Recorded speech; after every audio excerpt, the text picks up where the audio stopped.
We haven't been honest with ourselves in the last 73 years, and we are not being honest now.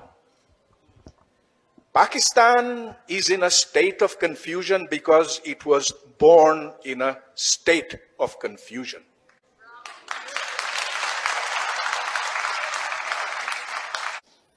Mr. Jinnah, but he never was able to put down what that Pakistan was to be. He never wrote a single research paper. He never wrote an essay. He gave a lot of speeches which at different times said very different things. And so yes, the audience here will applaud what he said on the 11th of August 1947. But do they want to hear what he said in the frontier, where he said, "You are Muslims first and Indians second"? And this was before Pakistan was formed. In 1948, here in Karachi, addressing the Bar Council, he said, "This will be a land where Islamic law will be applied." He didn't have an idea of Pakistan. I'm sorry, although many of you believe that he did not. In 1945, when he was asked by Maulana Madani, "What will Pakistan be?" he said, "Don't worry about that now. We have plenty of time. When we achieve Pakistan, we'll see what it's going to be." So there was nothing about how you would get rid of Jagirdari. There was absolutely no mention at all. Would Pakistan be a federation or a confederation? Nothing on that. How would Pakistan survive in a world where science and technology is what makes countries strong? He had no plans for that. And so Pakistan was born in a state of confusion. And that confusion should have ended in 1971 when the two-nation theory went into the Bay of Bengal. We should have gotten rid of the two-nation theory then. It makes absolutely no sense today. It is nonsense today. So I can be arrested for that? Yes? So those in the...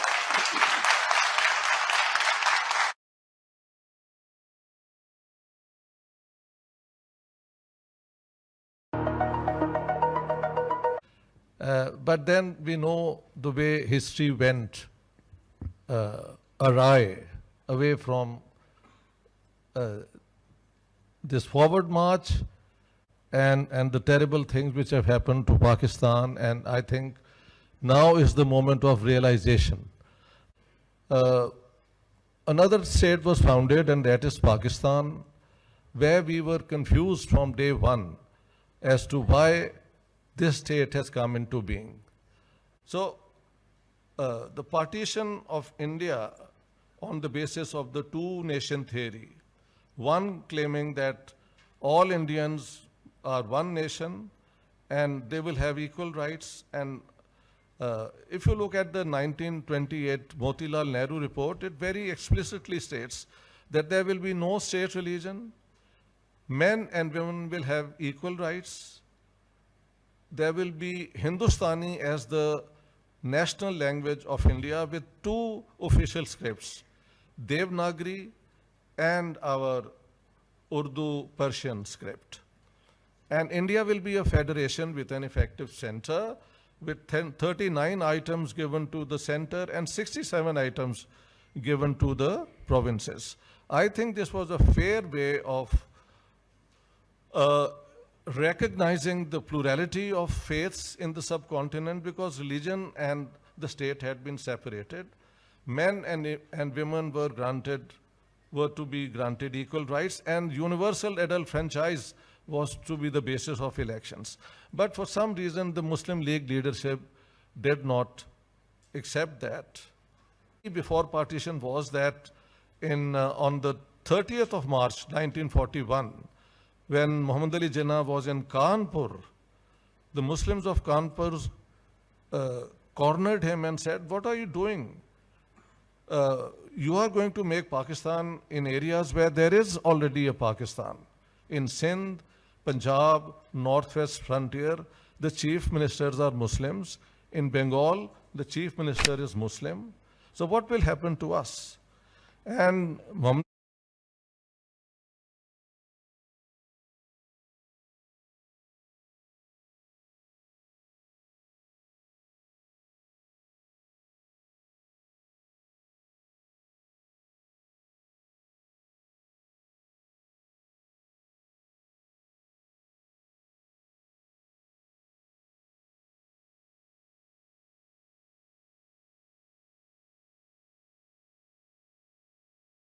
Jinnah didn't have a better answer except saying that I will have 2 crore Muslims experience martyrdom and get smashed.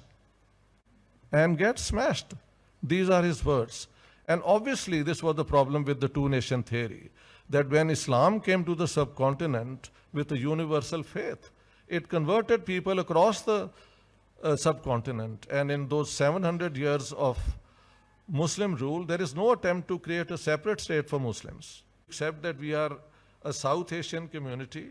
We have more in common with India than with any other nation, primarily because as many Muslims live in India as they do in Pakistan. And then historically, culturally, civilizationally, I think we are part of the South Asian subcontinent. So as a social scientist, my critique of the two-nation theory is that it had certain flaws which have come to the front now in full measure. If you start with the logic of exclusion, you one day find yourself all alone. Thank you very much.